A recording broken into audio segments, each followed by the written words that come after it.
Majority Leader, along with my colleagues Jamie Long and Melissa Hortman. We've just come from the governor's State of the State address, where he gave a brief and rousing, I think, and purposeful set of remarks about where we are in this moment in Minnesota and where he hopes that we head together for our future. I was grateful to hear him spend time talking about the things that we have accomplished already for the people of Minnesota in the work that we did in 23 and 24. And the reason why that's important is to remind Minnesotans that the work that we did together in 23 in the budget that we passed is an undergirding for a future that is uncertain because of what's happening in Washington, D.C. Things like strong investments in our public schools, undergirding our healthcare system, money into housing, the child tax credit, and school meals are all elements of the budget that we put together that will help Minnesotans through an uncertain time in a potential recession that we can't control and we can't predict, but we've done our work to begin to prepare Minnesotans for what could be a really challenging year ahead. I'm proud of the fact that he was clear about what he is seeing coming from Washington, D.C., and I spent the last week while we were on interim across the state of Minnesota, 10 community visits, 5 town halls. We came to talk about Minnesota, and Minnesotans showed up in strong and powerful numbers, and they wanted to talk about their concerns about cuts to Medicaid, cuts to housing, the loss of jobs, tariffs, and its impact on the economy and their way of life. Minnesotans are rightfully concerned, and they came and they shared that with us in numbers of 500 and 600 at a time in rural communities across the state of Minnesota. We have a very challenging month ahead of us, but I am confident with my colleagues in the House and the Senate that we will put this budget together, it will balance, and Minnesotans will see that we are here to fight for them and for the future that we believe in for the people across the state of Minnesota, regardless of where we live, who we are, who we love. It is important that the governor struck such a strong note on freedom. It is the watchword of today in this environment, and I'm grateful that he was so clear about that. And with that, I'll turn it to Speaker Emerita Hortman. Thank you. Well, I'll be brief. I think you can't be alive and an American today and not say something about Donald Trump and the chaos that we're seeing from Washington, D.C. I know that it was important to the governor to convey to Minnesota Republicans that he's anxious to work together, that he believes that we can put together a bipartisan budget deal. And I think you saw in his speech a distinguishing between what's going on in Washington, D.C. and what he hopes we'll be able to accomplish together here. I would agree with the majority leader that the governor grounded us in some of the important values. I thought that the themes that he chose, security, opportunity, freedom, really those are the things that Minnesotans have told us that they value the most, and that we should be able to work across party lines to get a good budget enacted that honors all of those things and honors what Minnesotans are looking for us from state government. With that, I'll turn it over to Jamie Long. Thank you.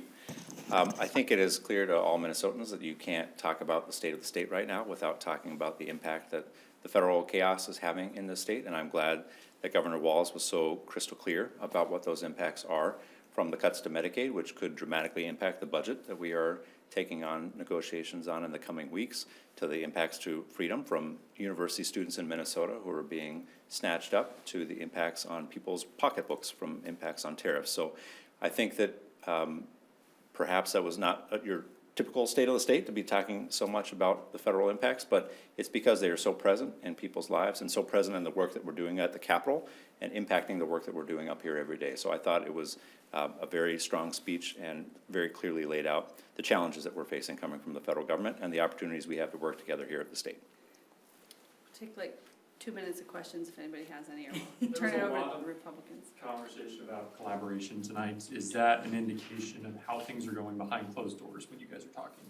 I am really happy to share that in the Senate you can see both when we're in the chamber together, in the work that is happening in the committees, and in the interpersonal work that we're doing, including my weekly walk with Leader Johnson, that we have the intention to do the people's work, to do it in the open, to do it together, and to get done on time. That's our hope. It was noted it was not a typical State of the State address, addressing so many federal, so Is it Governor Walz running for governor and or running for president after tonight? You know, I think right now we're really focused on what's happening here at the end of the session. So for the next 4 weeks, we're in the 15th week of the session. There are only 18 weeks in the session. We are going to be very focused on what's happening here in Minnesota in the state budget. And I think that all that other chit chat, we'll have time for that this summer and fall. But to the point of collaboration, behind closed doors, the meetings have been very cordial so far. We're just at the very beginning. I mean, if you want to think about the budget in alphabetical order, we started with A today, talked a little agriculture. We talked about veterans and military affairs too. And so we're starting to share with each other the different values we have and that we hope to see reflected in the budget. And I think if people are willing to find win-win solutions, as we have been able to do in the past under divided government, then we should be just fine. Why do you think fraud was the biggest applause line? That and privilege for rich people, but I think, why was fraud so welcomed by the crowd? Well, I think you saw Ben Davis jump up in the back row. I was pretty impressed to see the Republicans there on their feet to applaud the governor. That's great that we have bipartisan agreement that we should be able to work together on that. That should mean that we're able to do some good work in that area. Can you speak to the health budget? Speaker Damon said that it has the biggest roadblock, which is the conversation about medical assistance for people who are undocumented. Republicans want to say, full stop, we're taking that away. Of course, that's something that Democrats approved in the trifecta. Is there any room for compromise there? I mean, how stuck are you? There's a lot of outstanding issues in the health bill, and the finance pieces, I think, are there on the table for us to come together for a deal, but I'm not definitely gonna negotiate that here. I think what you saw in 2023 and 2024, that we were very responsive to institutions like the Catholic Church and rural hospitals in making sure that we reduce that uncompensated care and that we treat one another, you know, quite honestly, the way that our faiths teach us to treat one another.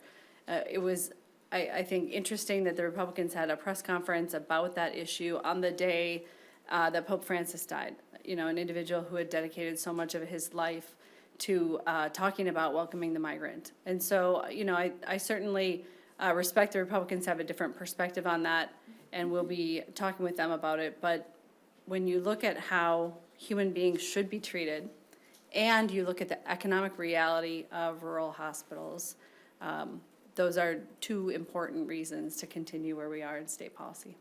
How involved and influential has the governor been in the budget negotiations?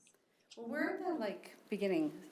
You know, we're trying to get to the starting blocks, which is we've got to get a full House budget out and a full Senate budget out. The governor has already put his full budget in front of us, and so we really he's not involved at all in what we're passing out of the legislature. So really, we can't get to that point where his engagement is meaningful and makes a difference until we get the starting blocks set. He's, you know, remained clear about the objectives that he has in his budget. And we've been, if you will, warming up the room right now and getting ready for the negotiations that are in front of us. We still have to pass our budget bills off the floor. It seems that each year, right around this time, some sticking points arise. I mean, one or several or whatever it may be. I'm curious if, you know, to Caroline's question, if that healthcare issue could be that sticking point this year, if there are other things you guys are seeing some tension on right now? You should spend a day with me because there are sticking points everywhere I go. There will be things. There will be things that emerge that we have to find resolution for. That is the way this body works. And so I think the more that we're surfacing them now, the better off we are in being able to resolve them, whether it is standing ground or finding a compromise.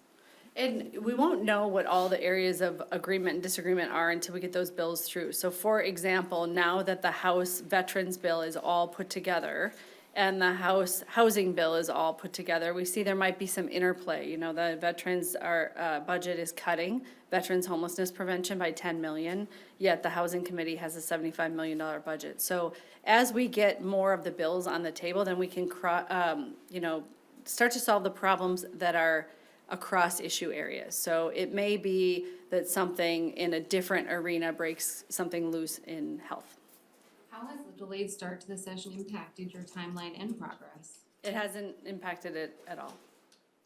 The governor mentioned that sort of after Trump and Musk are like, go to the dustbin of history, then we'll have an opportunity to rebuild our government.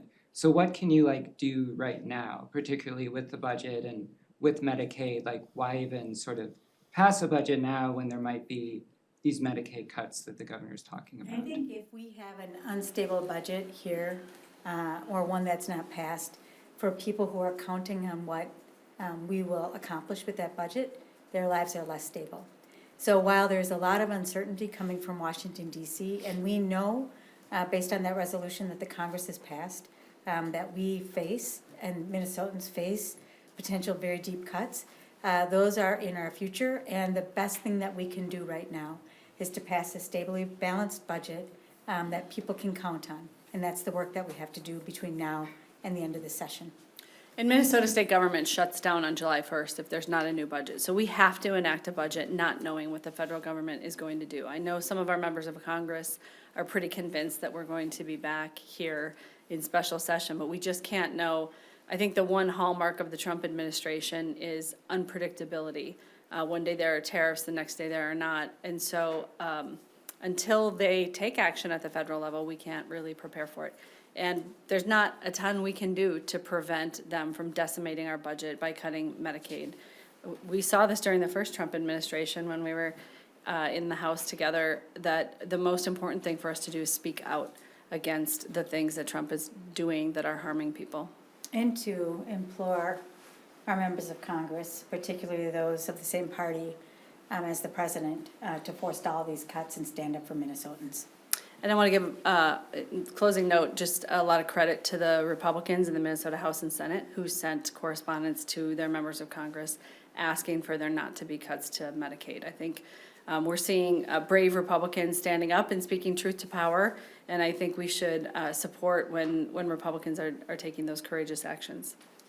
So, thank you. Thank you.